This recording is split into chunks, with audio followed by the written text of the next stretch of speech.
Specialist Krebs, your Telexian furfly is attempting to mate with a beaker. Please intervene.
Hello and good evening. Star Trek Starfleet Academy Season 1, Episode 3, titled Vitus Reflux is over. But here on Live Long and Podcast, we're just getting started. Whether you're joining us live on YouTube, Twitch, Facebook, or catching the audio version wherever you get your podcasts, welcome aboard. Welcome to the campus.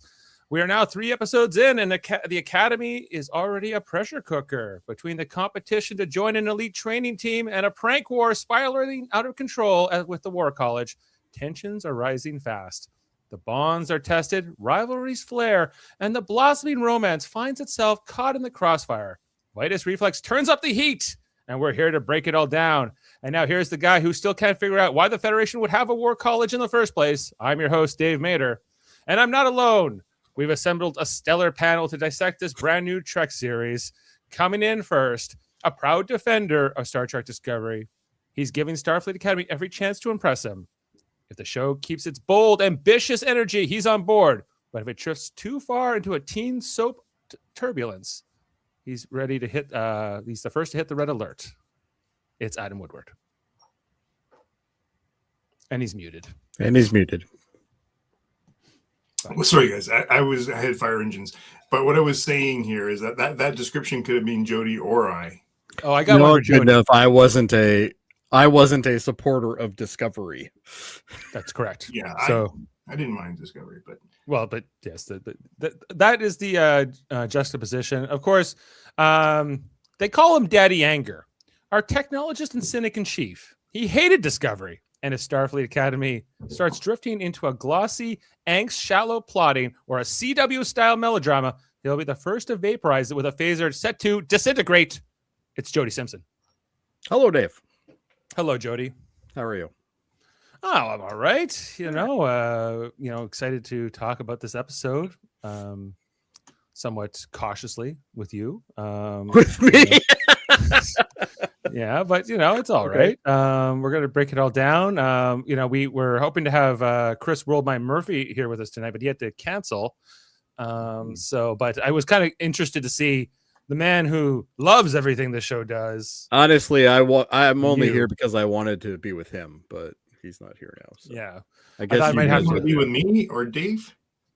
Well, Adam, I see you all the time, and Dave, I see you all the time too. And specifically on this subject, because I think I consider Jody and Chris to be the two extreme ends. Although like Chris will sing the praises of the show, he'll talk about everything he loves, and then he'll give it like a 6.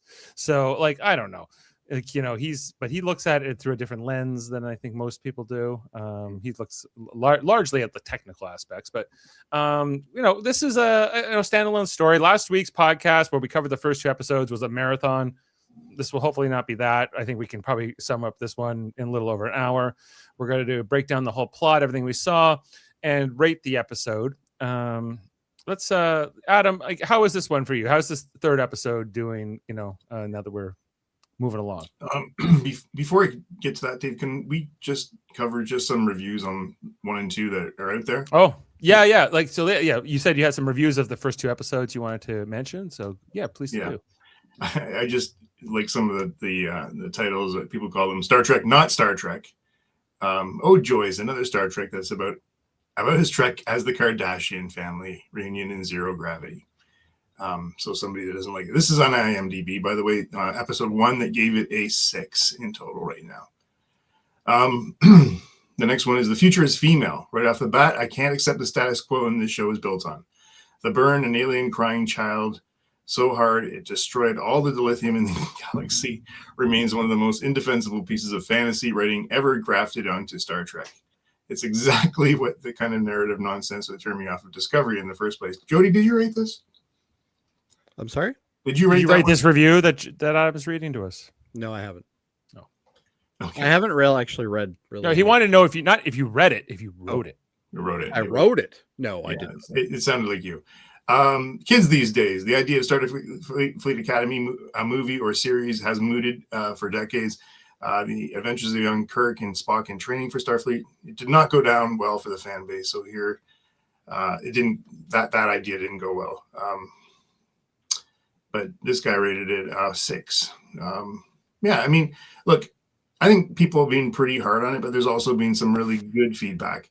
I think the general thing that I've heard from fans my age-ish and growing up through Next Gen and original series is Captain Aki, what's her name? The actor, Holly Hunter. Holly Hunter.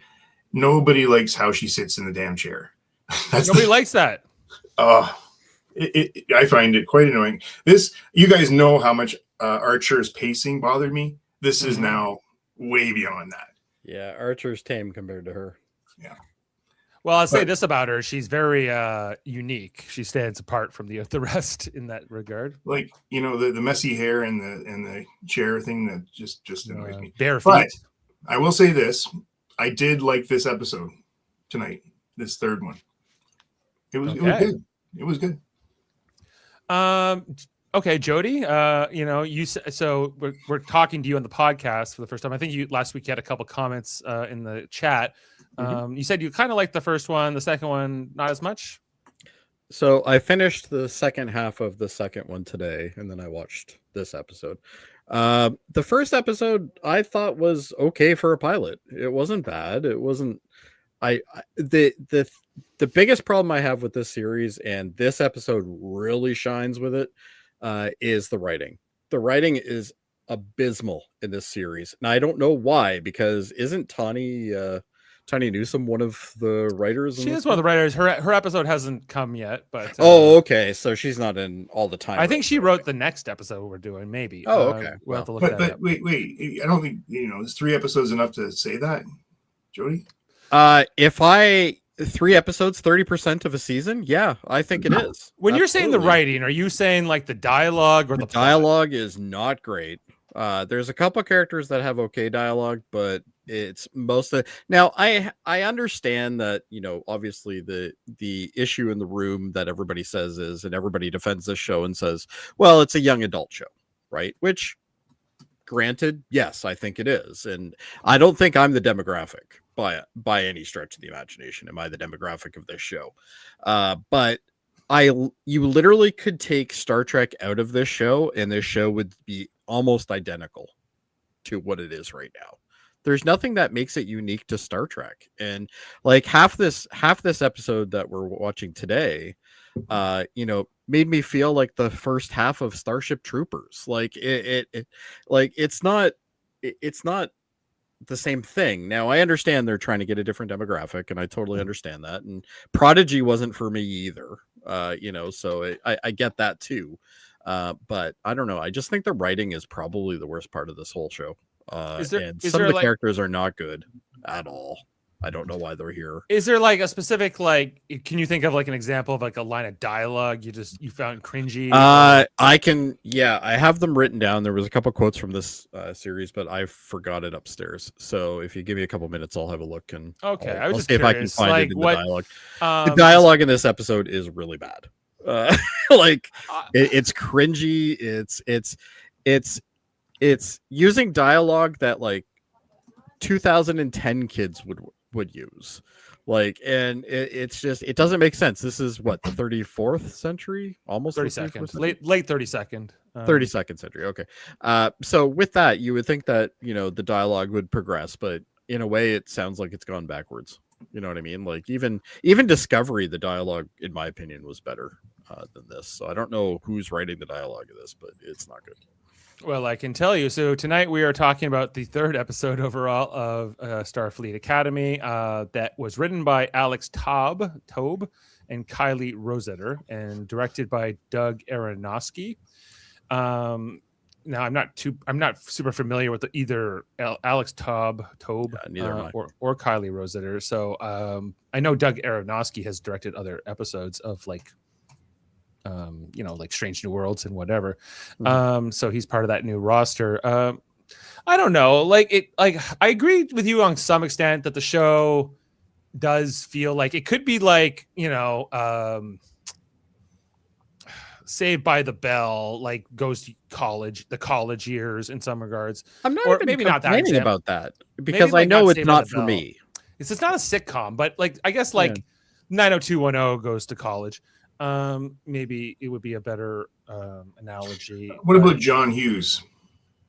But it doesn't have the writing of John Hughes. It doesn't have the compatible characters. Like the characters that I'm supposed to think are like supposedly going to be in love, like the Betazoid and the big guy. What's his name? Caleb. Yeah, like even them, like it literally looks like two twigs talking to each other. Like there's no expression with them. There's no chemistry at all. I don't buy it. And if you're going to have like the thing about like 90210 and all those types of series, and, again, I'm talking from when I saw it, which was, 20, 30 years ago. But there was a chemistry between those characters and that made you believe in the relationships. But it didn't happen in 3 episodes. Adam, it's 30% of a season already. You have to express things. You can't defend this. It's not something. Listen, buddy, I am at the point where, where these 10 episode series just, drive me nuts. This is stupid, honestly, to be doing it in this way. And then make us wait another 2 years before we see season 2. Yeah. But right. Well, I think we might get this. I don't know. They were shooting the second season this past fall. So I imagine that it's going to come out. Oh, yeah, but they'll make us wait. Yeah, another year. Probably, maybe a year and a half because they have to color correct it or whatever, and I don't know, put it whatever special effects are in. But it's even more important to have good, smart relationships and the way that things are written. Like, yes, the one thing I did like about this episode is the fact that they're trying to show this group mentality of they're all in it together, stuff like that. I get that, and I think that part was good about this episode. But when you compare this to like something like 90210 or something like that, the writing to me has no feeling. And I think that's part of the problem I have with this so far. Now, again, I do agree with you, Adam. I think it's hard to judge something after 3 episodes. But when we have 30% of the season already down, that's a problem. I don't feel the same way entirely. I feel like the cast is good. I feel like the chemistry. I think some of the cast is, yep. I feel like the chemistry is mostly there for me. I think that this romance between Caleb and the Betazoid princess, I can do without that. It's not winning me over entirely, but I don't hate it. It's, I think what stood out to me in this episode that I didn't like was the conflict between Genesis and the other guy. Jock guy. I don't even know his name. I'm still trying to learn their Darren names. or something like that, or Darren. I should have this. I should have my cheat sheet. Hold on, I got it for you. Standing by. No, I'm gonna need it again because I'm gonna have to say that guy again. Just call him Jock. I know who you're talking about. Darren. Remy, right? So, Remy and Genesis. The fact that he kind of got in her head about bringing up her father during the test, like their competition there, and then she was so upset with him. I kind of got it, but I felt it was a little not right for me. It was like that was like I would agree with you. The writing didn't quite win me over in the way they executed that. Just like in the previous episode, how when the Betazoid woman got mad at Caleb about him not opening up about his past. That's it. You know, and like we said, when we were watching that one last week, we felt like the same thing. Like that didn't really make a lot of sense. It didn't feel right, like coming from either their perspective. And yeah, like so there are sometimes it takes me out of it a little bit, or sometimes they're just so happy. I don't know. It's hard. Like I don't know. These are weird critiques. I know, but mostly I'm okay with it. But the other things, like I'm still trying to adapt to the fact, and I know that this is kind of a bogus criticism, but this is supposed to be 1,000 years from now, right? Mm-hmm. And it doesn't really feel like that to me. You know, I know that Star Trek is all like Steve Shives. You know, he had a comment the other day that Star Trek has always been a show about now that's set in the future, but it's really about today. It's really about whatever's going on now. Criticism. So you can only think about if you were to go back in time 1,000 years, or someone from 1,000 years was to come to now, it would just like Jet Reno. Jet Reno's from 1,000 years before any of these things, right? But it's like nothing changed in 1,000 years. The culture of the Federation did not change at all in 1,000 years. Well, you've also got Captain Aki again, who's like 400 years old, because she's a Lanthanite. Right. So she should have some perspective on that, but it seems like it was very... She's the same race as Carol Kane, right? She's half. Okay. Half that race. So whatever. Oh, hey. Well, he did make it. The man, the myth, and the legend are all here at once. He's here.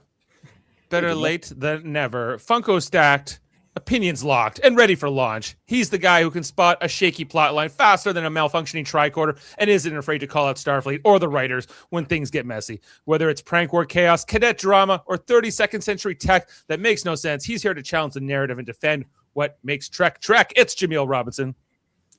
Salutations, fellas. Welcome, Jameel. We're having this back and forth about whether or not this show is good. Wait, hold on. We're making a decision about a Star Trek show's quality in season 1. 3 episodes in, by the way. 3 episodes into season. What was TNG's 3rd episode? But they had 26 per season. That's Code of Honor, I believe, is the Code of Honor. Yes. Code of Honor, I stand by it, is a good episode. It's not. I know. I'm just kidding. That's like saying Minefield is good. Minefield. I'm just saying that we need to. I know there's a lower episode count. We're all aware, right? At the same time, we need to also be kind of reasonable in it, in terms of us saying, is it a bad episode? Is it a bad episode of Trek? Is it a bad episode in terms of what modern Trek sensibilities are, right? And there's levels to things. So I think, Jody, we can find some middle ground there where everyone's on the same page. No, I'm just saying, I'm Jody. I'm talking to you. We haven't talked in a while. You're the only one we're very hypercritical. I don't know if Jody was hypercritical. I just came on. Just came on. I'm assuming positive intent. I'm being stereotyped. No, you're not. You're always wait. Where's the Mr. Daddy Anger thing? Look, I know that Dave was excited about this episode because he got new uniforms. So he's out of the question, right? Oh, Adam, right. Well, am I wrong? You'll do it all while wearing really snazzy uniforms. That's right. I also knew he had that clip all ready to go.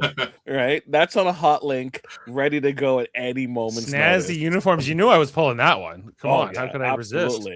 Right? I just think that we have to be measured in terms of our review, because it's so easy to, and Jody's not one of these dudes that are just hypercritical just for the sake of views. Jody doesn't care about views. Jody cares about his view, right? And I appreciate Well, that. I care about other people's views too. Well, no, but like in Or I wouldn't terms of be here. in terms of communicating, right, your thought process, you feel strongly about your position and willing to communicate that. You're I not believe completely I'm feeling unreasonable. like I'm in I'm in an intervention. What's going on? No, Jody, no. I'm just kidding, Jamil. Yes. Well, So okay, I just jumped in and I immediately went into damage control. Dave, tell me what's the temperature? What's the temperature on this? like we were just kind of talking about what we're liking, what we're not liking. Like Jody was calling out the writing in particular, the dialogue. Is it good? Is it not? And for me, it's kind of a mixed bag. I'm mostly positive. I feel like I like the cast. I am enjoying the episodes. And a lot of times for me, like a good episode of Star Trek is like, would I watch that again? Could I watch that again and get some enjoyment out of it? And I think the answer for this episode is probably.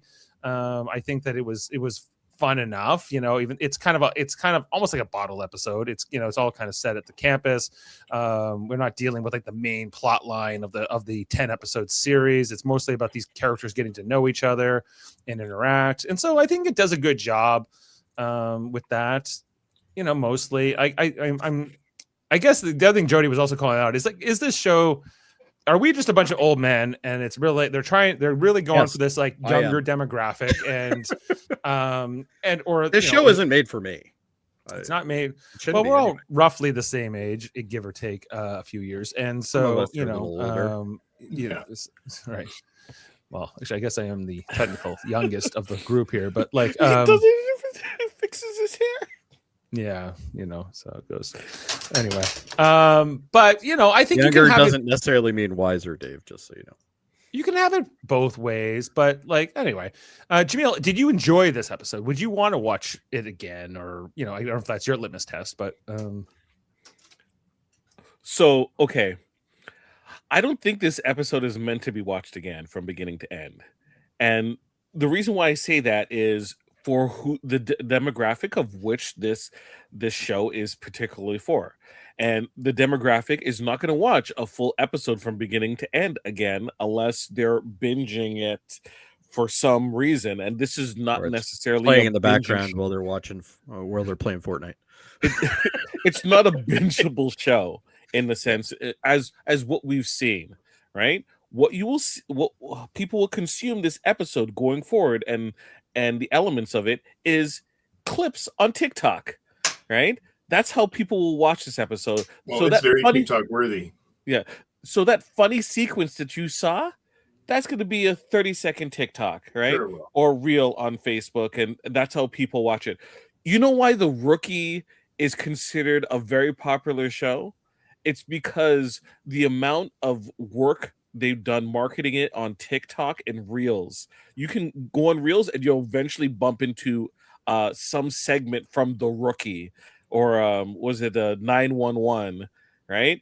And people keep watching it over and over again, and eventually they become hooked on the show and they watch the show, right? Or they at least put the TV show on because it's comforting, right? So I absolutely can see this episode being one of those TikTok fodder episodes. Now, I didn't answer your question, right? well, you gave me a lot of good information and feedback, but yes, I thought it was an okay episode. Okay in the sense that it kind of does a lot of it goes against a lot of the things that people complain about Discovery about. Did they save the world in the episode? Or was it something that world stakes were involved? no, absolutely right? not. Right? It was interpersonal stakes. It like Starfleet wasn't, in trouble and possibly going to ruin if they didn't win this was it prank war that happened. Or the game they're playing, this laser tag. I kept on calling it Solaris or something, or Sierras, like It was like the drug, Salaga or something like that. right? Salaga? Right. Was our main character the savior, right? The coming again of Jesus. No, Caleb was, an element in the episode that wasn't necessarily focused on him, and he didn't necessarily save the day. Other than I think the focus on him in this episode is that he's getting more. He's more fitting into Starfleet Academy. He's not here. He's less under duress and he's more like accepting it. He puts on the jacket by the end, So he's kind of like, okay. Like, jacket, by the way, that's a cool jacket. Adam's already ordered that jacket. And more the interactions with the Betazoid. I forget her name. She's the one I'm having the hardest time remembering. She forgot how to act too. Well, I would say that the role isn't necessarily, one Gallica. No. Sorry, is that her name? Terima. The name of the game? Terima. Terima. Calica was the name of the game, I think. Yeah. Calica or something. Yeah. Calica? Like, because I thought they said Calica and I had to go back. What's up? Okay, and I have another critique. I have another like canonical thing that's not working for me in this.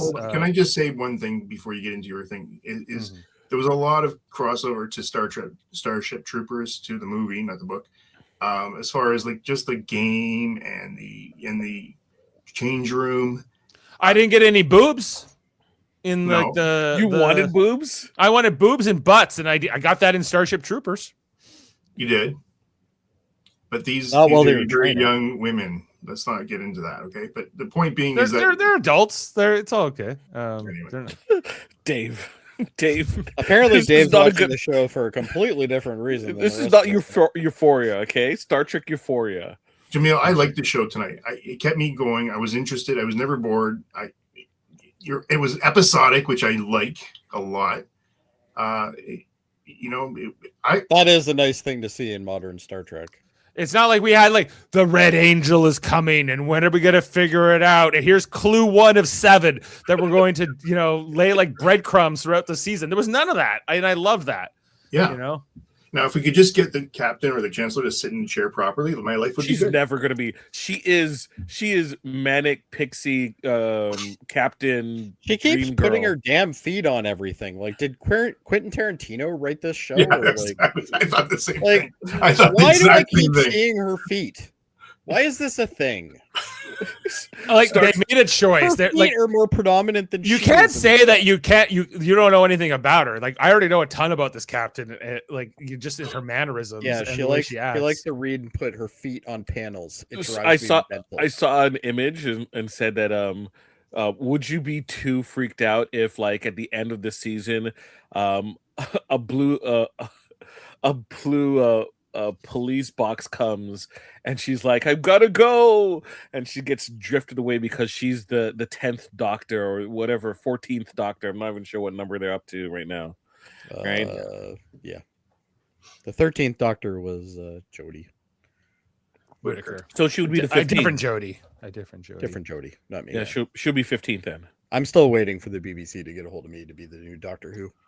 Yeah, I would watch it. Thank you. First non-Brit or Irish, I guess. Okay, well, do you want to run through the episode and see? As my sure, let's go. Companion. Yeah. Adam said 2 of us going. That'd be great. Adam wants to go, everyone. So we're going into the screenshots. Here we go. All right. Let's go. All right. So we start here in the quarters of Caleb and Remy, and I guess a couple other people that share this room now. It's just the 3 of them, isn't it? It's 3 of them. Okay, the 3 of them, and Tarima's brother. I guess I got to learn his name too. Let's build a fort. Yeah, let's build a fort. Anyway, it's 5:05 here, and Remy is putting on his music. He's the most obnoxious lit headphones ever. Yes. Like that would wake up people in the room. Like, why wouldn't you? Like they have it. They must have a gym in this school, right? Like, why would you not go there? That's why that's where Genesis was. She was at the gym. Yeah, if this guy just got off of his ass and went down to the gym, he would have actually met her. Well, and he's got 2 roommates. Is really the reason I'm asking, because he's doing all his push-ups and his workouts and everything else here. What does that look like? The Millennium Falcon thing? A little bit. It does kind of, yeah. From that angle, for sure. anyway, he's doing all his moves. He's got his quail leg things. He's writing a letter to his parents too. It's like talking about how he's going hard here. This is the third week at Starfleet Academy. His roommates are not as intense, I guess, with their training. As he's doing his handstands, and Caleb's throwing his shirt and telling him to get the hell out of the room for let them sleep a bit more.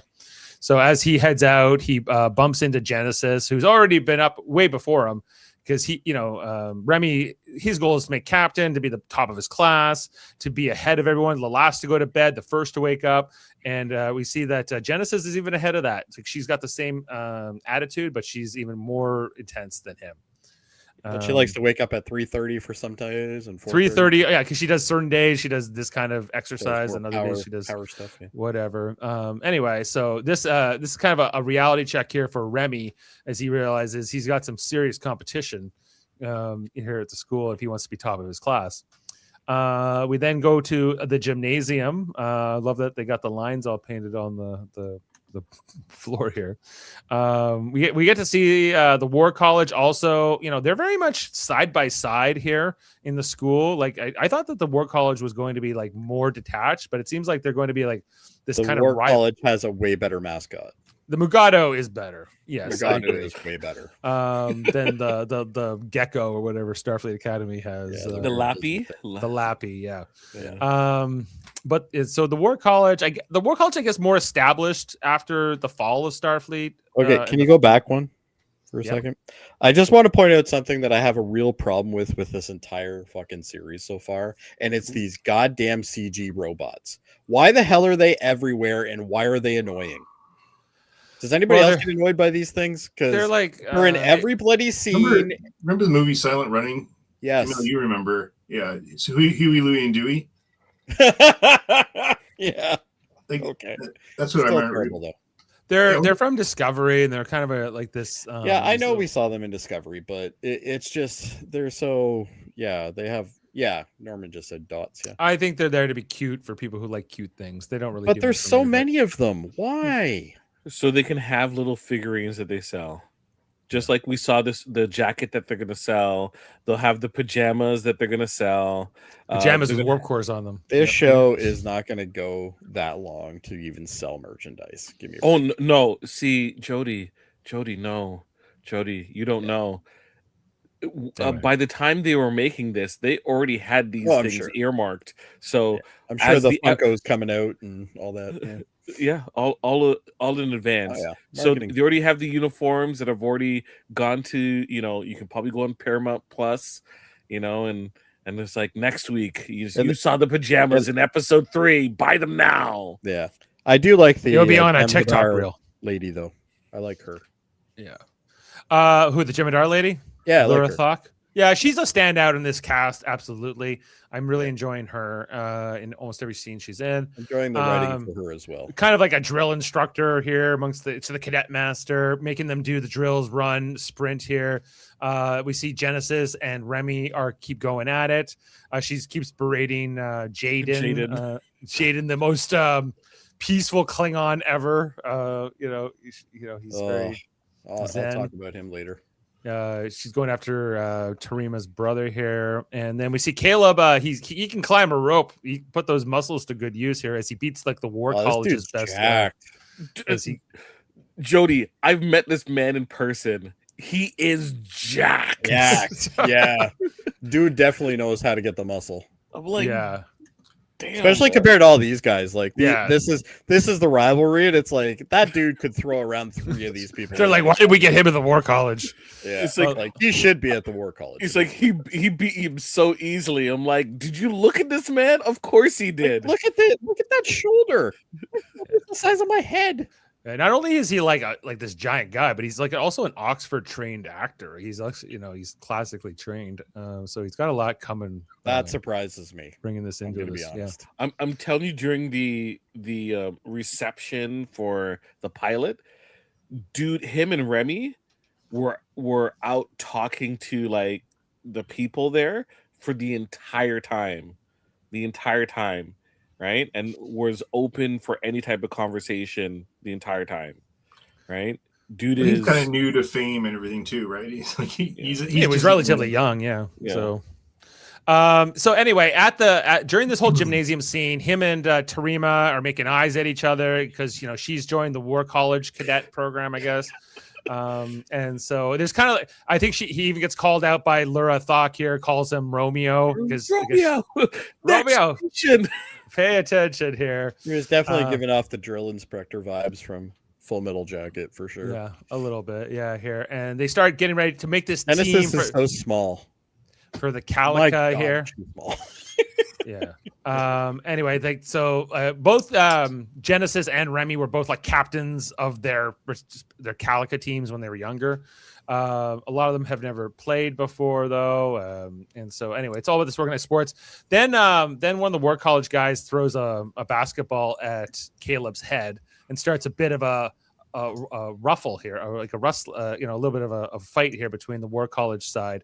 Which is dumb because he's punching a hole through any of those people's heads. Oh, Yes. easy. Oh yeah, he could probably take them all on at once here. And you look how much bigger he is than all those. And they have Remy on the Starfleet side too, like who's also jacked. It's kind of crazy. Anyway, the leader of the War College group, I think she's Romulan. I think she's Romulan. Bloody irritating. I can tell you that. She's not so nice to them. She's throwing a lot of shade at them about and they're gonna beat them in the fight. This, I keep trying to understand what happens when you graduate from the War College. What do you become exactly? Red Squad. They go to war. You go to, is it like the Marines and the Navy? Is that the idea here? Is because that's how it works out. Like in the United States at like the Annapolis Naval Academy, it's like there are Marines and naval cadets side by side, and I guess that's what type situation. Yeah, I guess that's what they're going for here. But so anyway, the fight. But this gets broken up by Laura Thok. No, she has a great line here. I pulled. Where are you? No blood will be shed on my court without my express permission. Back to your classes, now! Yeah, no blood will be shed on I my do like court. her dialogue is mostly yelling. I do like her. She yells a lot. Anyway, so afterwards, we're here in the locker room of I guess they're showering before they change into their gear. Sonic showers. Yeah, do they need to put the Starfleet Delta right into the underwear? I don't know. I guess that's what. If you're gonna sell it, how is it gonna be considered Starfleet underwear without it clearly being Starfleet underwear? Well, there you go. Yeah, Dave, are you gonna buy a pair? Yes. Yes. So anyway, He's already got his cosplay figured out. Yeah. Sam is also here, even though she's a hologram and she doesn't need a shower. It's her first time showering. First time showering, yes, bathing of any kind here. As they're talking about everything that with the War College. We also see Remy here has some scars from the knife fights he's been in over the years for sleeping with various other people's significant others and their cousins or something. So the story goes. Playa gotta play. Playa gotta play. I guess they're going for a real sexy angle here with the new show, so. It could be more gratuitous. It is gratuitous, but it could be more gratuitous. I'm okay with gratuitous. I'm just gonna say that. But Dave, you sound like a horn dog. I'm okay with a little sexiness. That's what I'm saying. This is not Skins, okay? It's not Skins. It's Skins. So they don't have all the ages of these guys online here, but or on IMDb. But the guy who plays Jaden, he's 23. Yeah.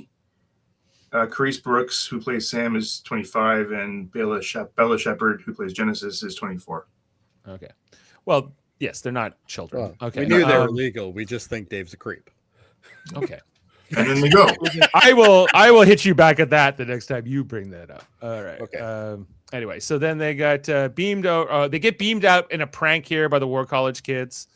I can't even admire these people. Is that what you're saying? I'm a creep? Fucking hell. No, we're just kidding you. Oh, look at those slides. Anyway. Goddamn dude is jacked. He's he's jacked. I can't get over it. Anyway, I'm eventually going to show the picture. I don't have the picture. My friend took it on her phone of like me standing beside the dude, and he towers over me. I bet. Yeah. Yeah. And you're not a small guy either. I'm not. You got some height on you. Very wide. Very wide. Oh, I wasn't talking about width. Oh, okay. Anyway, they get pranked into, I don't know, like landing in various places without their clothes on. Like Caleb has nothing on at all. This person got transported onto the stairs and fell down. Could have got seriously injured. Remy I like the picture of the Romulan and the Vulcan next to each other here. This is yes, it is humorous according to the Vulcan. They're taunting them, and I don't know. At least someone get Caleb a towel. They got the middle fingers from the Romulan Vulcan alliance, the Navari, I guess, if you will. Anyway, there's a lot of middle fingers in this show. This is war is the last line from Remy here before the teaser. He's got Fruit Loops. He's got Fruit Loops stuck to him. Yes. Yeah. So as one does. As one does. Yeah. Anyway, Star Trek Starfleet Academy is our title card. And then we have the credits. And then we come back here and we're seeing this like promotional video. It's like a marketing video to join Starfleet Academy. The physical, the mental, the spiritual all come together. Although this is like a demo video that Captain Aki's looking at along with Laura. Dave, would you like to know more? Yes, I would like to know more. Anyway. Billions killed. Would you like to know more? It's a brutal planet, a bug planet. Such a great movie. Dave's like, why are these two on this show right now? What happens in this scene, guys? You tell me. Okay, so Chancellor Aki, I'm totally gonna mess up her name. Aki's right. Aki. She puts down a record and sees. Hold on, you're bouncing ahead. I barely got to this. Mm-hmm. Right, and is being admonished by her number one about this prank war escalating. And it is suggested that she talk or do something to solve it. And one of the suggestions is, one, talk to the head of the war college, or two, talk to the students. And she's like, that's a great idea. So they get the students in. Next scene. Oh, I'm moving ahead, Dave. Okay, next scene. She talks to them, and they're all blabbing, blah blah blah blah. Yeah, they're all mad. They're all mad. They feel like Sam was funny. She's like, I had a bath. That was her big complaint. Yes, and eventually, she suggests doing something with these, plants. There, little. Was it not Oscars? What do they call them from? Audrey too. Audrey 2, right? Hey, Little baby. Audrey 2s, right? Need me, Seymour. Right? And, tells them, right? But you're missing they do act respond. They imitate. Yeah. Well, it imitates and repeats back to you, and also indicates that they're protected species, right? Under Starfleet law or universal whatever law. And shows them how to make them grow, right? In a very stepping on Homer's foot, type of way, subtle hints, which the MacGuffin, right? The Chekhov's gun of these Aubrey 2s are going to come back to play. But Dave, if you're enjoying my recap, you can have Jody continue. Jody, what happens in this scene? She's basically suggests to them that if you grow them and nurture them and you have patience, patience is the key. Patience. Don't respond, guys. Respond. Yeah. You have to let things slide. Show empathy. Empathy. That's the one I'm looking for. I don't use that word often. Empathy. Anyway, Dave, I think you do it better. Can I take over for a bit here? Yeah, you take over. Look, I think at the end of the day, she's acting like a chancellor should. You know, she doesn't want her guys to respond in a physical way. Doesn't want them to get mad. Show patience. She's being playful. Restraint. Learn something, and then hit them hard in a delicate way. Yes. Right. What would happen if Benjamin Sisko was the chancellor? He'd kill half the planet. I mean, The War College wouldn't exist anymore, Jamil. the War College would be obliterated. How many campuses does the War College exist on Earth? It's like prepare a torpedo and shoot the college. College number 1. Let's find another one. It's like settings to the next War College location. Arm another torpedo. We're gonna hit the entire stretch of them until Eddington, I mean the head of the War College, agrees. Right. Yes. We also see here too that Genesis wants to recruit Caleb to the Calica team. He's not super enthusiastic about this idea. He doesn't like organized sports or anything like that, or anything organized really. But he's a good athlete, and she kind of talks him into doing it. We see here that you guys doesn't talk him to doing it. She takes his comm badge, his Delta, and scans it. Well, no, but she's kind of look what I'm working with here. We got Sam licking a rock. We got Remy too busy hitting on other cadets. We got Jaden. You think she's related to O'Brien in any way?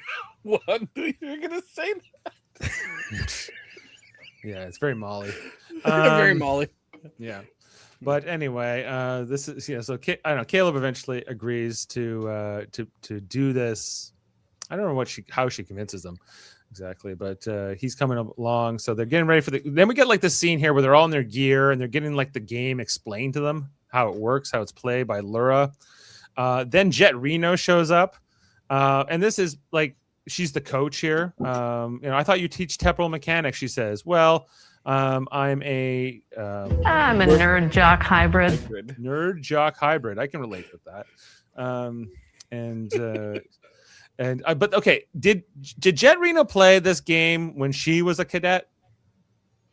Are we to believe that, or is she just become a coach later here? I didn't get that impression. Because if they played this in her time, back in the 23rd century, now the whole idea is you get shot with the phaser and you can be transported right away into the penalty box, right? Yeah, it seems like a big problem to begin with. But in the 23rd century, when you beat in the 32nd century, you get hit with you beam out. It's like boom. It's like 10. It's like half a second, or not even. It's the quickest thing ever. But back in the 23rd century, it was yeah, there's a warm up cycle, and you slowly watch people fade away and then slowly materialize in the other room. So they don't have to it could be played, but not the exact same way. They could have been "Oh, you're out."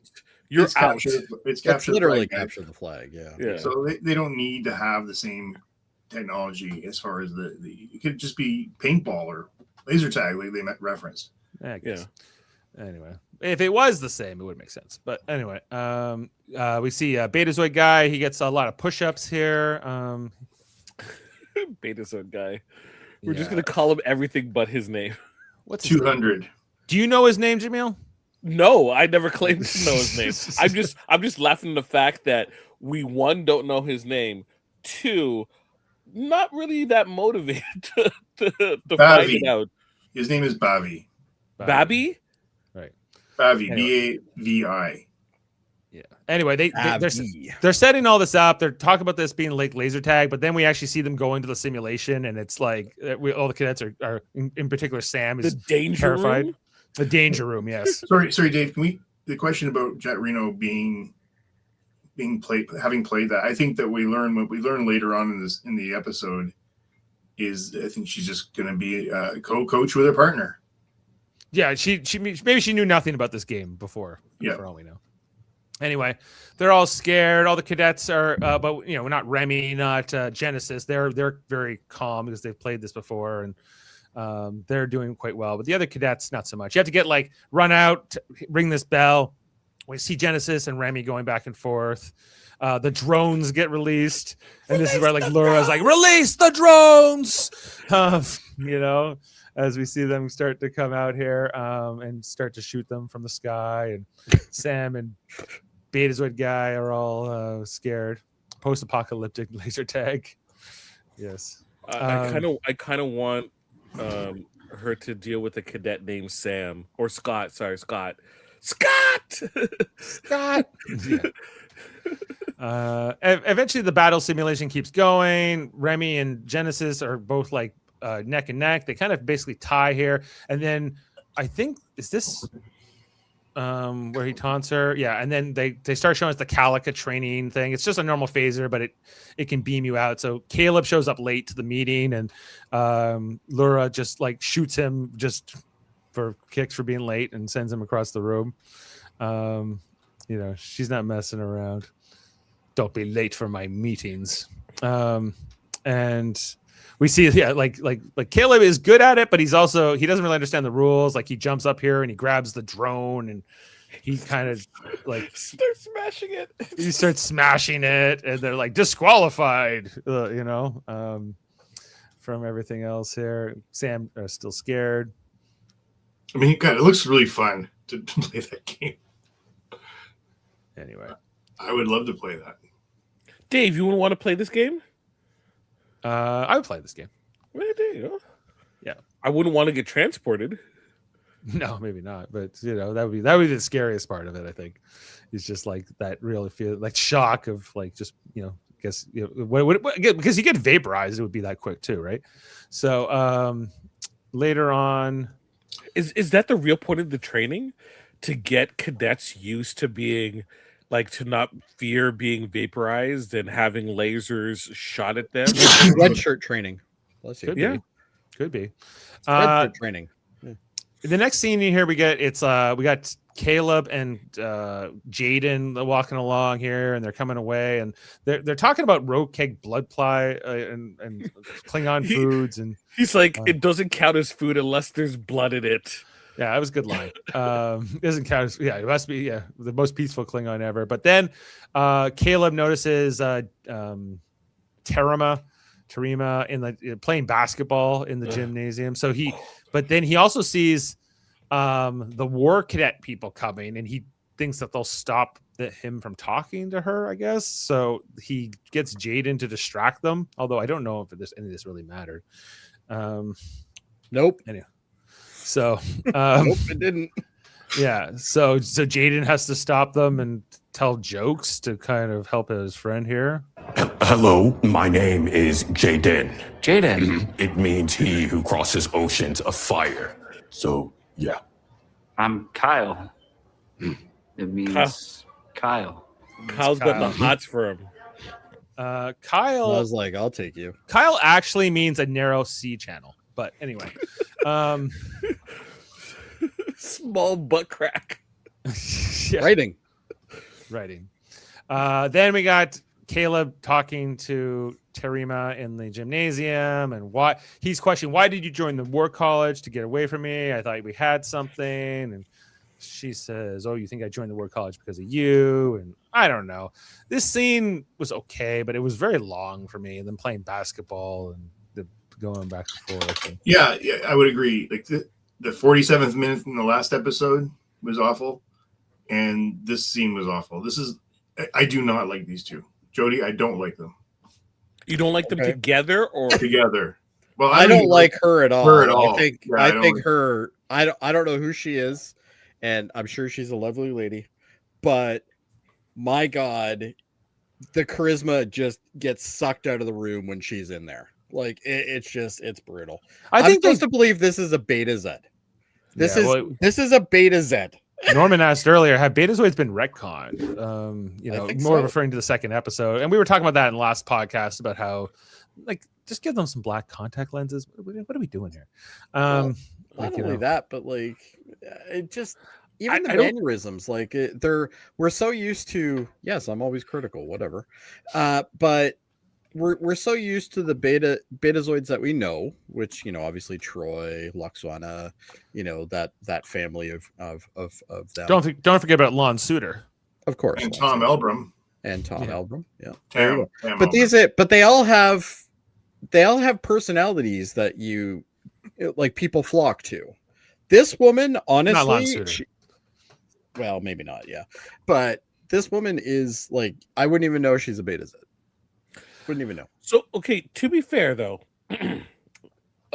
Betazoid has gone through a lot of changes, and especially with the burn and everything, and how they become a closed off society. Plus, in this case, we have her, dampener that's also in play. That's probably, restraining her in some respects. We're getting that. This is like the continuing, plot line that's going to continue on with, But when her brother's in the room, she does have charisma. That's the thing that bothers me about this character. Well, I think that we're seeing her specifically bouncing off of Caleb, and she needs to be very restrained in terms of how she's being presented, because we're going to see a presentation of her not restrained. So they have to hold it down as much as possible. And right now, it's very oppressive in terms of the chemistry between the two of them.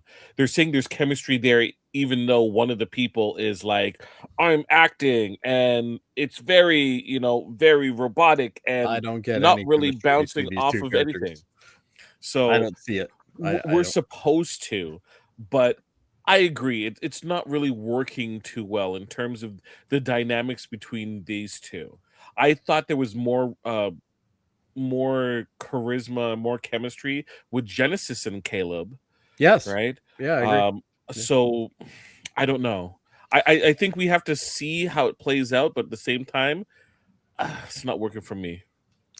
Well, I'm kind of lukewarm. I'm not complete. I don't completely agree. I think they have some chemistry physically, but like I don't know. Well, they're two good-looking people. Yeah, exactly. So it's hard. Like from that standpoint, it's fine. But like we'll see where this goes. And I think with her character in particular, I think I need to see her interact with someone else other than him. To really understand. Well, not just her brother. When she interacts with her brother, she's fine. Yeah. It's just when she interacts with anybody else. She doesn't interact with anyone else. She's always by herself. Like the work college people are doing stuff, and then she's in the back smirking. And she doesn't seem to talk to them. Like they don't seem to talk to her. Like I'm very confused by the whole thing. Anyway, but she can throw a basketball backwards, and get a swoosh. So, yeah, Sigourney Weaver can too. Move on. So yeah. Anyway, now Norman says this is just the 80s rivalry trope of the two schools. 100%. But it's a new generation. Good writing. They've forgotten. Anyway, so later on they're getting ready for they're naming the team. Caleb's on the team, and Betazoid guy, Tarima's brother. Take it easy, Norman. Yeah. Thanks, Norman. He gets put into the role of mascot because like there's all these people that have to be great at shooting and whatever, but I guess whoever's not good at that gets to wear a mascot costume, and basically you're the flag and capture the flag. He fits the costume, so it's perfect. Yeah, and it's what is this animal called? A lappy or something? Lapin or something? Yeah. Yeah. Anyway, it's like a big gecko frog thing or something. They should have made it a Gorn. That would have been great. Well, I don't think. Well, yeah, a cartoon Gorn. It couldn't be the mascot. Because it has to like predate all like them meeting the Gorn, right? So assuming they've had the same mascot for their history of Starfleet Academy, unless it's a new mascot. But anyway, yeah. Anyway, so they're going along here. They still have to name the captain. I think between Genesis and Caleb. Not Caleb, Genesis and Remy. So then they go through like this race and like the obstacle course, and they're both neck and neck throughout this. But eventually, Remy will get in her head by calling out her daddy issues because she's the daughter of an admiral, and this allows Remy to win. And she's very bitter and angry at that, and he becomes the captain. But he's not the best choice for captain. But for now, he's getting garbage. He's being celebrated around the campus, put up in the chair. The War College cadets, they think this is hilarious, and they decide to kind of pick a fight here. As we see Genesis looking on, they create this little video, another prank.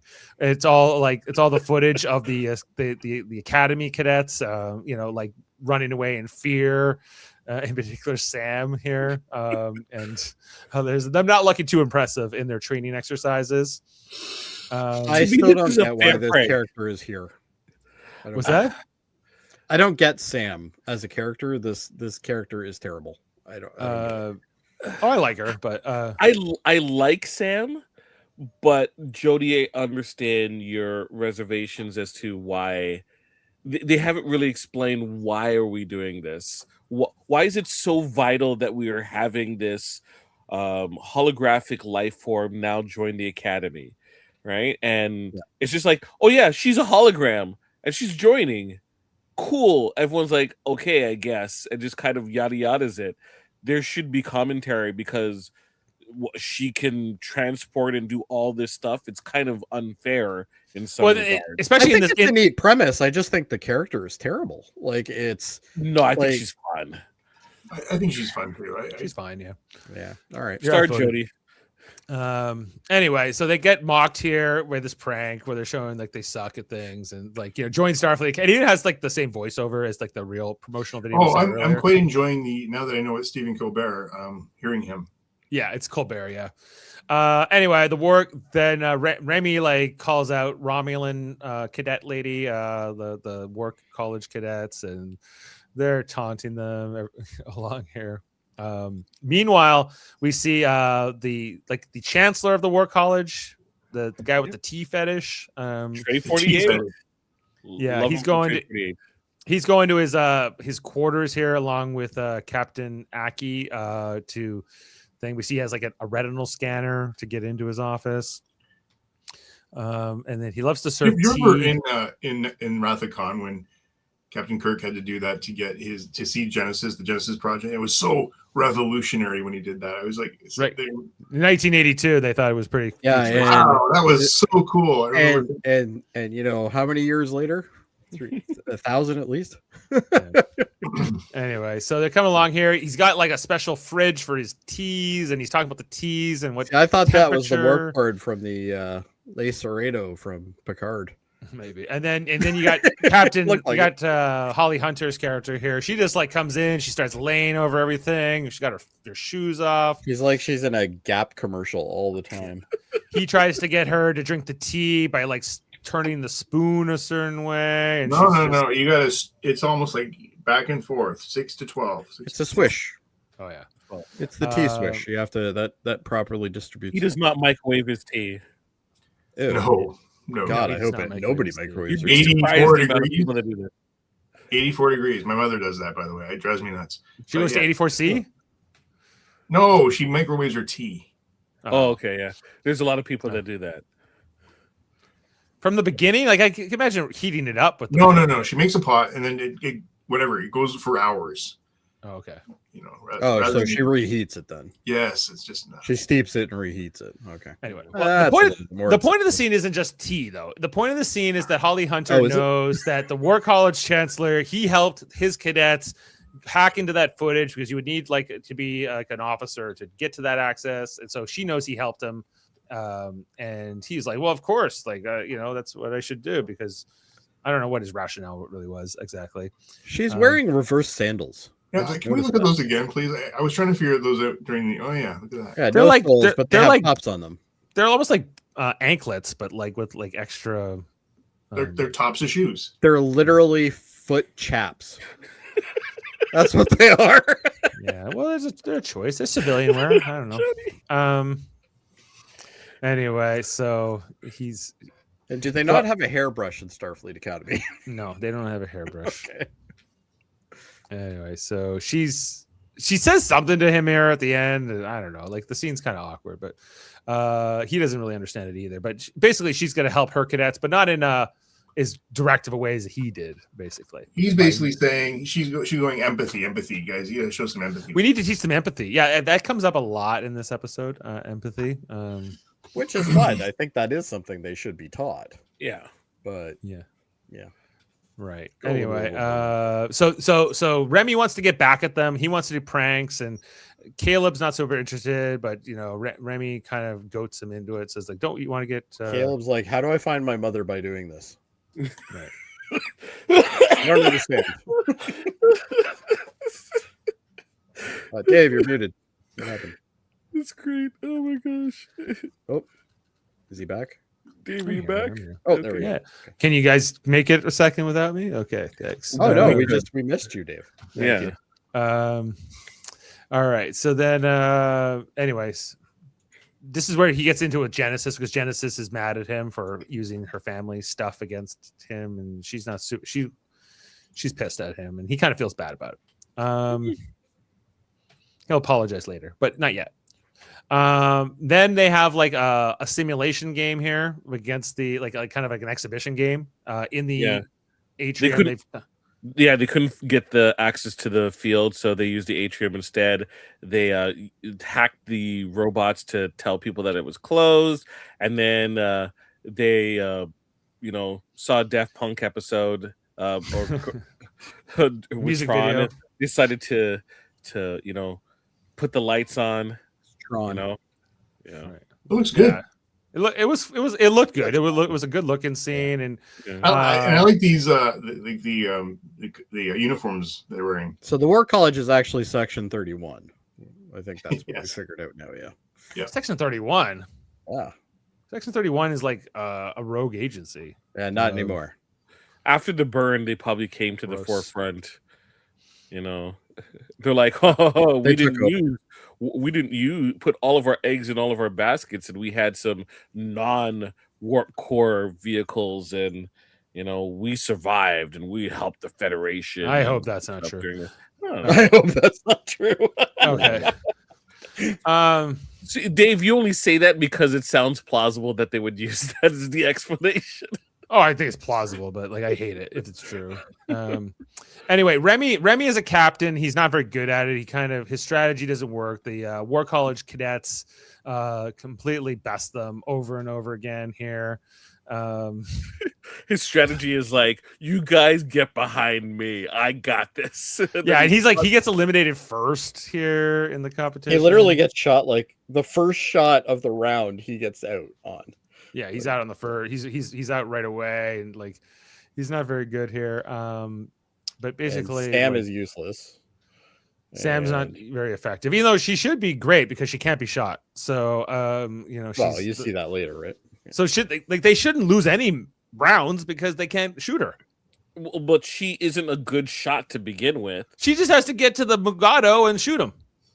But she's a terrible shot, and it doesn't matter. She can get close enough to just shoot at point blank. But you're under the impression that she has the capacity to understand that of strategy. She's like, I'm just happy to be here. She just has to walk a straight line from her base to that base and shoot the Mugado.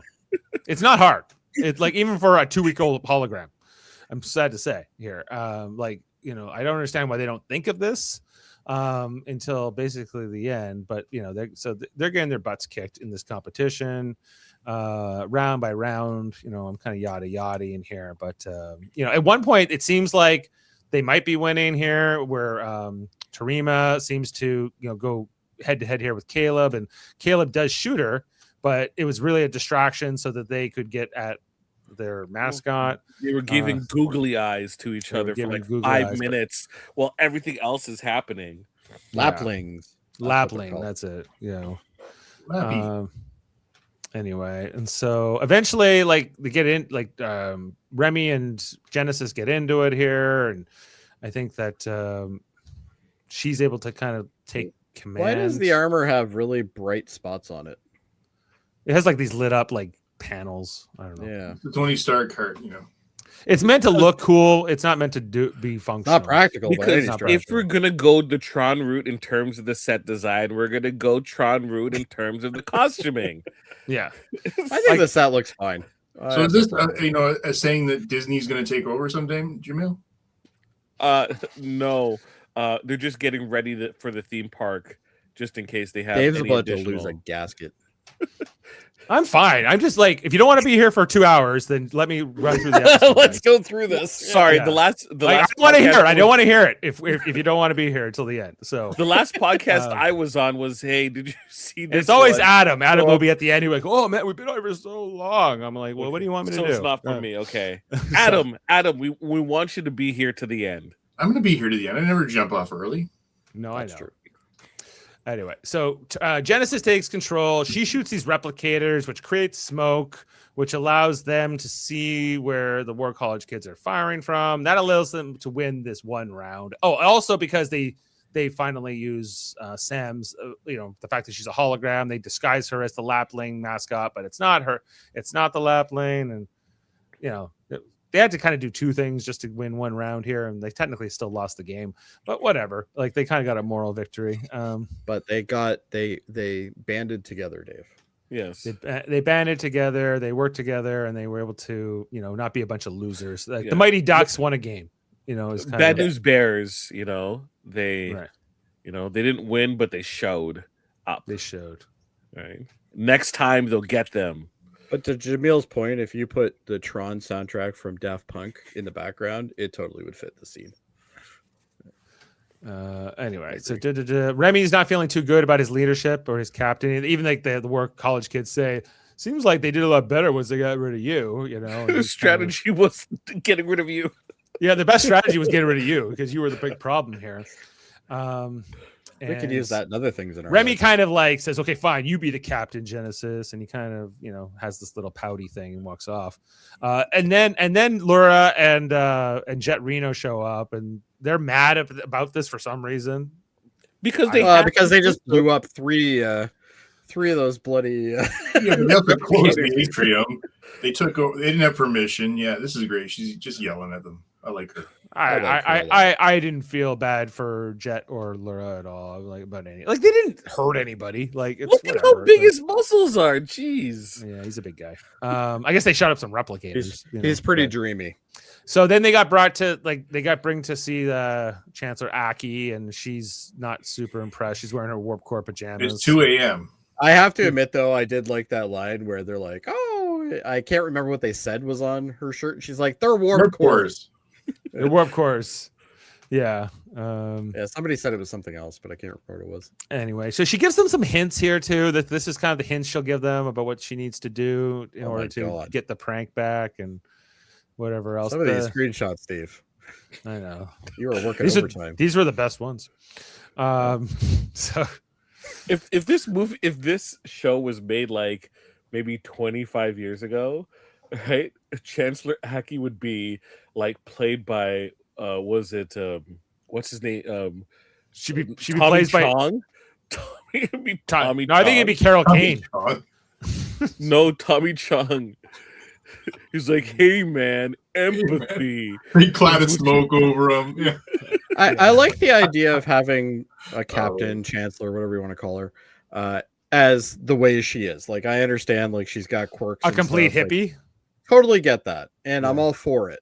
But you're also in charge of a institution that is supposed to be pulling the best of the best and teaching them exactly what they're supposed to be doing. I think the thing that's teaching them to sit badly in a chair is discipline, like extreme discipline. Yeah, she's running a fucking kindergarten here. Like, it's silly.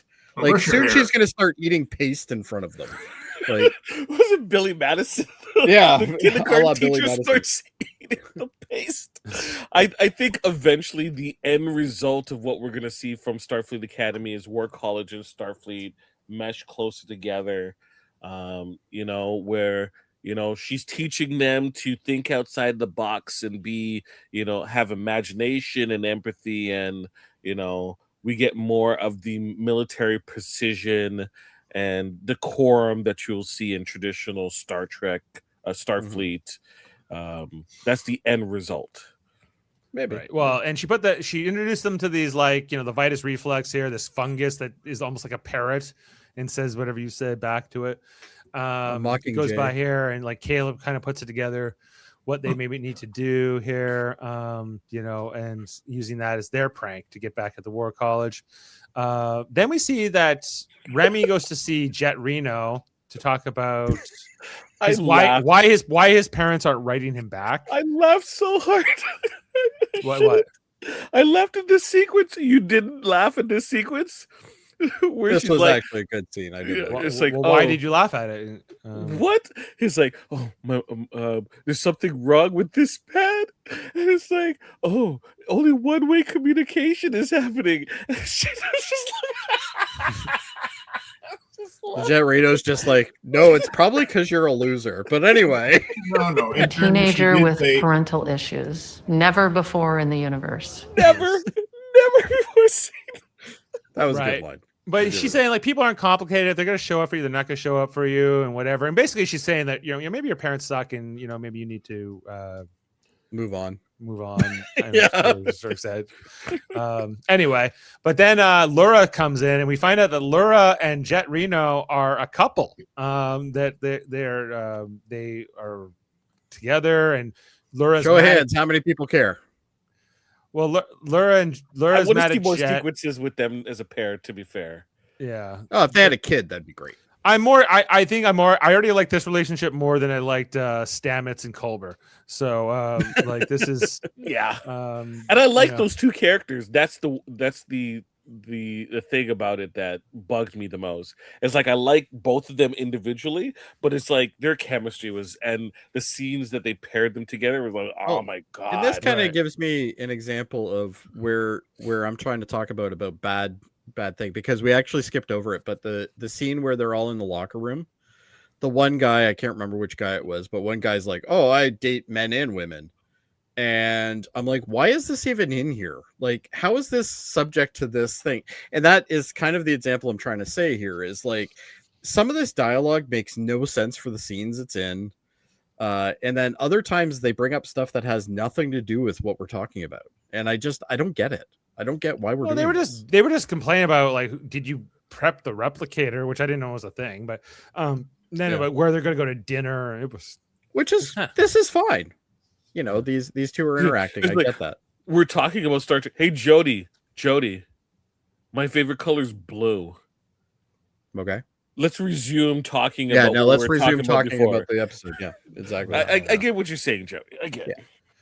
Anyway, so then Jet's like, well, like I left Discovery to be with her because I wanted to be close to her, right? And I showed up for her. That was the point of the Oh no, and I think this is fine. It reminded me of the scene of how It could be they bad. keep throwing this stuff in that makes no sense. Like I just don't get it.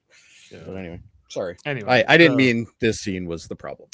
They're getting ready for their pranks and whatever. Then we see Remy after the conversation with Jet. He shows up. He talks to Genesis in front of all the others and apologizes for his earlier behavior. Could have been a separate conversation though.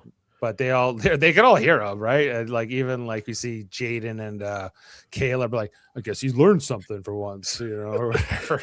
Like bitch made. Yeah. Anyway, so Remy, I gotta give the great and just the whole point of an apology, when you apologize to somebody, which you've done to her in this case in front of everybody, I think it means more.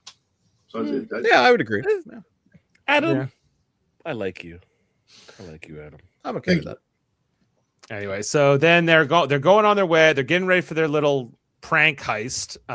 So they've recreated the Mugado costume, the mascot of the War College, that they need Caleb to wear because he's the size for it, I guess. So and he's the smartest guy who can figure out. Oh, he's also the guy who can do the hack that they want to do. Yeah. Right. So he's going along here.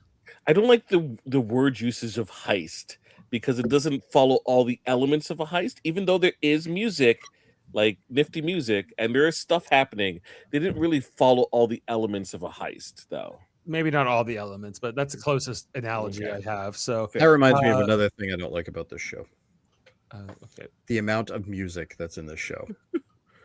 Anyway, every so scene has background music. But even he's wearing a mask. Somehow Tarima can still detect him with her Betazoid powers, I guess, because I guess he's. I thought they were suppressed. That's why she has the thing. I don't know, like what right. the hell's going on with it, but it's almost like so she can tell apparently.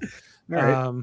Anyway, then he's going along, and we're kind of cutting back and forth. Like the clues that were given about by Holly Hunter to the cadets earlier. Like we need to get the into the War College guy Dean's office, so we're gonna need his DNA. So we then see Remy goes up and does this like awkward apology, claiming it's part of his culture and whatever. But it's really to like get a skin sample basically, so that they can clone just his eyeball effectively. So they get this green stuff, and then they transfer that to Jaden, who then Jaden gets his little moment where he creates the with his molecular biology iPad and chopsticks. His iPad and chopsticks. He creates a little eyeball so that Caleb can, get past the scanner. You think he also does? He's just dangling it and it's moving. And you think he also does this when he just wants to eat something? Maybe it's how he's a very chopsticks guy. Yeah, it's just then. We see that the security system are these holographic security guards that they have to disable, and then that allows Sam to come in and do her thing, which is basically to spread the Vitus Reflux. They have 60 seconds. Yeah, they have 60 seconds That's here. why they need her. So they're doing the spores. Everybody's got a roll, so that's a heist. But where's the double cross? Now, if tomorrow there's always a double cross in a heist. Yeah. He's true. So if tomorrow's I'll help, and then she double crosses them, right? Then I'll feel a lot better. The double cross is from Tarima here when she nails Caleb trying to escape. Well, not really, because she was never on their side. But they didn't spend majority of the time assembling the crew. Assembling the crew has to be a bigger part of the episode or the sequence. And a montage. Yeah, in a montage. Yeah. It's that's a heist. That's the rules. Right. Well, you guys talked me into it. We're good. Not a heist, but something like it. Anyway, then Tarima and Caleb have another scene where they're talking more about their relationship and why she does join the war college, and I don't know. I'm not going to get into all the details of it, but she's talking to Caleb. She can sense that he's happy now being here at Starfleet. That's the part he doesn't tell out loud, and that it's exciting for him. And then they're all about to kiss, but then she hits the alarm, and that's still kisses him though. Kind of, yeah, a little bit, and then so the romance is blooming here, I guess. But then they run off, and they've successfully done what they're going to do. No running in the hallways or in the stairwells, according to these holographic security guys. Who they even get harassed by one as they get beamed out here. And then the transition here is the next morning when all those spores then start attacking. Little Shop of Horrors style, but I guess it's not lethal. It's not going to actually eat them or anything. If they'll only go more and more crazy the more stress and screaming that there is. But these cadets, we see Kyle here. Kyle a couple times. A good time. Kyle, I kind of like Kyle because Kyle's going to end up joining the other side. When Jaden was telling his jokes earlier, Kyle was the only one who seemed to really appreciate them. He's like, that's kind of interesting, the Klingon jokes, and he's just more interested in these war college. Kyle's joining the crew in season 2. Come on, yeah, he's switching colleges. He'll come over to the Star. You know what's going to happen? Somebody's going to attack the academy, and there's going to be a big bad scene where people are dying, and they're going to have to amalgamate them together. Yeah. Watch. So basically, Voyager. Yeah, Tamara's brother. He's done for. He's done. He's gonna die. He's red shirt worthy. He's done. He's undeclared, so he can't die. Well, they all have their legs crossed the same way. Every one of them. Yeah, I guess. And so they're here to greet them as they come out. They're all laughing, eating bananas and whatever else they're doing. Getting to see these things. Everyone's out here in their underwear, basically. None of those ones have the Delta on them. No, I guess war college kids don't get the Delta because they're Section 31. They're not Section 31. So exactly. Section 31 underwear. It's unmarked for a reason. Yeah. It's unmarked. Anyway, just the Romulan lady, she was gonna give them hell, but then their headmaster comes out and breaks it up. And I love that Romulan. She's just so angry all the time. Holy shit! Look at the honker in that guy. I never noticed that before. On who? Let's go back to this guy. Oh yeah, Jesus, that's a honker. Wow. He must be British. He's Canadian. He actually looks like he was on Train 48 or whatever. All right, he kind of reminds me of Pierre Polyev or whatever. Yeah, with the bigger nose. Anyway, so then Holly Hunter shows up and says, "Well, the oversight committee is about to come, and we're gonna have to break this up." I don't know. Anyway, he basically says, "I throw in the towel in. You guys win. You guys win.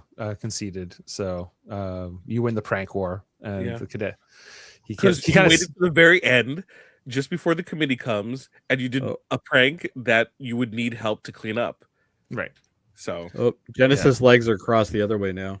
Yeah. Well, they kind of do. They give a bow here, and like I don't know, like they've won the day. They're having a little celebration, team building. You might say. And then later on, Caleb's talking to Chancellor Aki in her office. I love her bookcase though. It's cool. Did you see all the stuff that's on it though? Like different starships. She's got like an old tricorder on it. She's got the Enterprise D, a little model of the Enterprise D at the bottom. This looks like a Voyager model, I would say. Yeah. That's cool. Anyway, but Caleb's putting it all together. Like you were giving us these hints, you were telling us what to do, and even the fact that there was this legend of like the cadets in like 400 years ago who had messed with the War College kids. The War College at least goes back to then, right? Like at least goes back to when she was a cadet. And what was the burn in this timeline? Was it 1,000 years or 100 years? It was like 200 years before this. So 200 years. So so she was in Starfleet for like 200 years before the burn. So basically the War College existed for a couple hundred years, and then the burn happened, and then it continued. Apparently like Starfleet Academy went away. Like I guess everyone went to the War College before. I don't know. She got all the ships up there. Yeah, they got tons of models. Yeah, I got the Excelsior, very nice. But a bunch of different ones. I like that. Anyway, so they have a nice little chat here, and yada yada, and then Lura shows up, and like she kind of like Aki kind of kept Lura out of like the loop here, but it was kind of like I needed you to play your part in my little master scheme, but I don't know, she got her feet. More feet. This is when she asked her about meditation. What do you meditate about? Decapitation. That was what she yes. Exactly. Anyway, and then the final scene is here when the team get the Red Squad, if you will, they get their jackets. So what are you laughing at? The sideways deltas on the front are annoying, but past that, I think it just makes me laugh. Yeah, these jackets. Red one. Because it's interesting because red is the color of Starfleet Academy, but it's also like the command division color. So like people are also like if you're an operations person, you're going red. At least other times, but on Discovery, what was the command red at that point? Yes. Not in the first season. It was gold, but it was gold. Yeah. But in the end, it was red. Burnham was wearing red. But when they get to the 32nd century, but not in the 23rd. Anyway, so then we see Remy. He's on the team, but he doesn't have the captain jacket because, of course, that's going to Genesis. She says, "That's my jacket," and he knows that she's the better captain, and it's a great moment for them, I guess. And it's then funny when she picks up Mir's jacket, which is giant compared to her. Yeah, she's having trouble with it. His jacket would be it until this episode, but she's a blanket really for her. Because she's so much smaller than him. And then he's here, and even though he's skeptical of everything else and joining things and organized sports, he gets the jacket, and he's now he's a varsity player. What can you say, right? Got it on, and that brings it pretty much to a close here. As Caleb's in, he's got his jacket, and that is the end of the episode. And it was dedicated in loving memory of Carla Minjardi, who I don't know. No, and I don't either. But I feel like maybe I should look her up. Carla Minjardi was from Hamilton, Ontario. Oh, probably part of the crew. Local lady. Known for Nightmare Alley, Star Trek Discovery, The Girl in the Spider's Web. She did costume and wardrobe. Oh, okay. And she worked on What We Did in the Shadows and some other things. Oh, I love that show. Yeah. Anyway, so she passed away in 2024. Oh. Yeah. Anyway, that's the episode. Is there any trivia or fun facts that we can dig into here? Yeah, just give me 1 second here because I did that search and I lost my place. Adam, do your best, but we can't be here till for 2 hours. I couldn't help it. Go ahead. Sorry, Adam. I did a search to figure out what was the prank culture in Starfleet among the all the shows. Do you want to hear this? Yes. You do. Okay, so in the beginning, the original series, the prank culture was more informal, more personal. If you remember, I think it was much more military. If you look at like the Top Gun movie and where the way Kirk was, it was the swagger and the big cigars, and they have all that machoism that didn't really exist in Next Gen, but it was so they never really had pranks as much, other than the fact that they definitely picked on Spock a lot, and he was a good target. But through the Academy, when they briefly talked about it, it was implied, but we didn't. Well, remember that episode, Shore Leave, where Kirk was getting beat up by Finnegan all the time? That wasn't really a prank, but he had a rough Academy days with that Finnegan guy. Always wanted to punch him in the face. Hello, Kirk, and then he just pushes him across the head. Yeah. And then Next Gen, very much more disciplined and polished and ethical. And if you think about Wesley's time at the Academy, there's no room for fun. No, it seemed like it was pretty serious at that time. And then conversely, when you talk about how when Picard described his time there, when we were a bunch of know-it-all guys who used to get in bar fights and stuff, very different. In the time from Picard to Wesley. Absolutely. And I think that's the thing with this new show, and especially Aki, I think, as a character, because she's such a laid back person, right? Like, and she's definitely not like a disciplinarian per se. So it's gonna be interesting to see how that plays out throughout the rest of the show, because eventually one of these cadets is gonna have to, really step in it, really mess up, and it's gonna be interesting to see how that is handled. But I kind of like, this.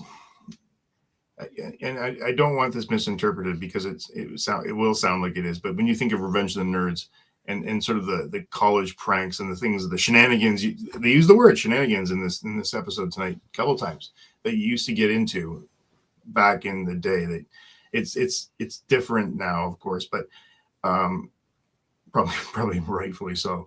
But I don't mind this. I'm sorry, guys. I think it wasn't a bad episode for me. So we can go into ratings if you want to talk about it. Okay, sure. Yeah, let's do it. All right. The ratings for Vitus Reflux. Now, World Mind gave us a 6 out of 10 in the comments. Wow. So that's where we're starting, everybody. Well, I thought the episode was decent. Is it the all-time greatest episode? No. Is it serviceable? Is it a decent third episode? I think so. I think it's better than Enterprise's third episode. So I give it like a 7.5, I think, for myself. Jameel? 7? No. It's a 6.5. It's a 6.5. So let's not get too ahead of ourselves. Okay, Jody. I'm gonna do a 6. 6. Okay, and Adam?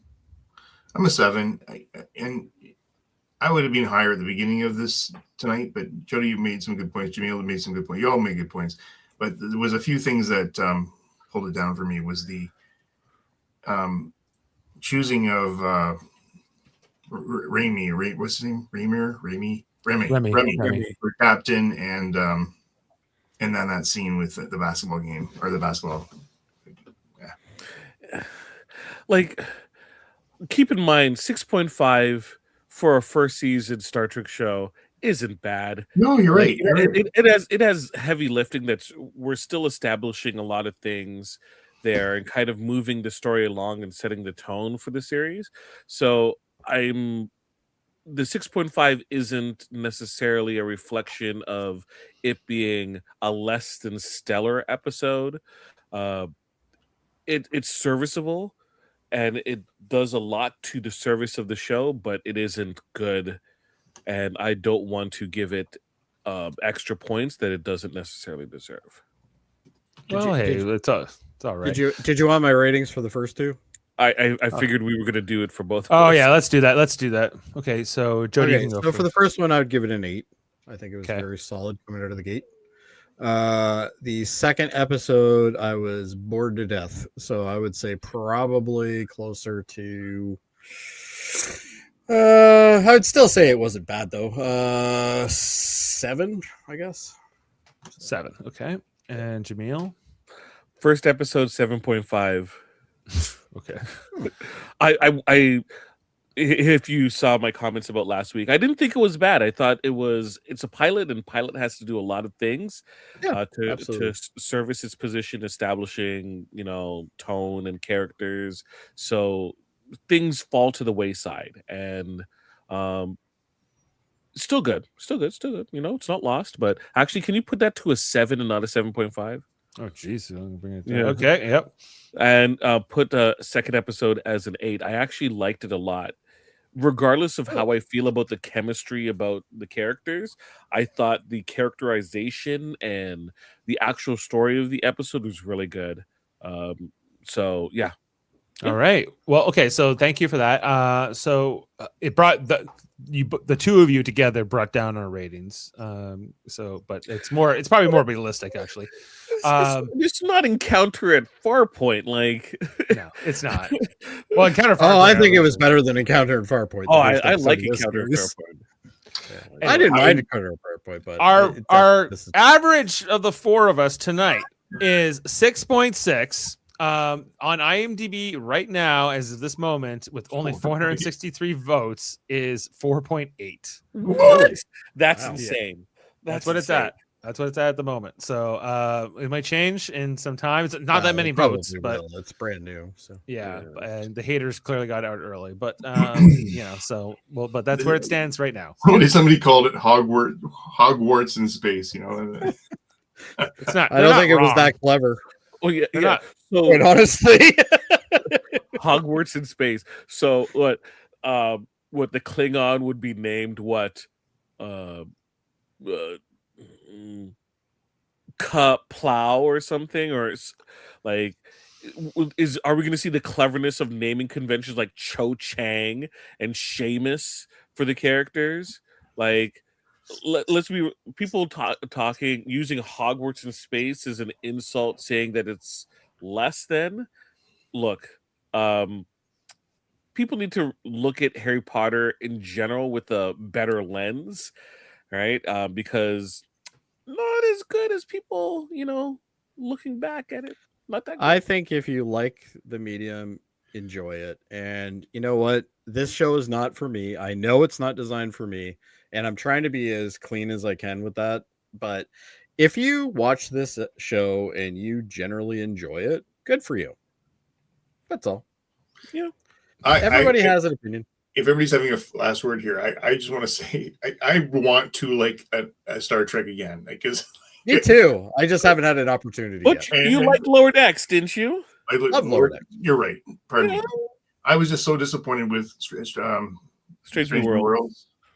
I think for me, like Picard and Discovery have been the real low points for me over the years. And, I agree.